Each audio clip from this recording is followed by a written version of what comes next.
This is Crystal Fenn with MedPage Today here in Chicago at the American Heart Association meeting, where researchers have reported dramatic increases in HDL levels with the investigational agent anacetrapib.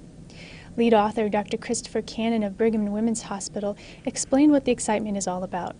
Well, we've known for decades that people who happen to have a high good cholesterol have very low risk of heart attacks, and so we've hoped that raising the good cholesterol could help prevent heart attacks, but actually have very few medications that can do that.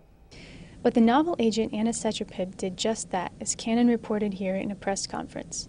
This is the really striking findings, compared with other lipids, shown on the right, the scale kind of makes it fit, but this is a 138% increase in the HDL.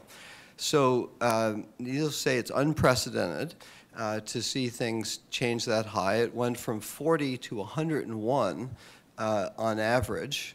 And so a really dramatic increase in the HDL.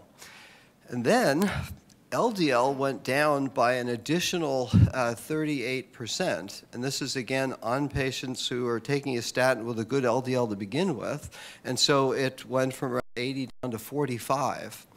And so you end up with a ratio of the bad cholesterol to good, where we worry if it's, as Don showed you many years ago, if it's 3 or 4.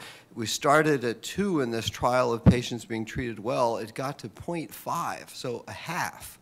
So this is just, a total change in what lipids can be achieved. The trial also suggested that anacetrapib would be safer than its predecessor, torcetrapib, which was abandoned after being found to increase deaths. We saw very encouraging results where over just an 18-month period there was a significantly lower need for having angioplasty or bypass surgery in these patients who were otherwise stable on statins. And so this sets up doing a large trial to see in bigger numbers of patients whether this is really true and whether there's a reduction in heart attack or death. So the novel drug could be the first to dramatically increase HDL levels, although whether this actually improves patient outcomes remains to be seen. Here in Chicago at the AHA meeting, I'm Crystal Fenn, MedPage Today.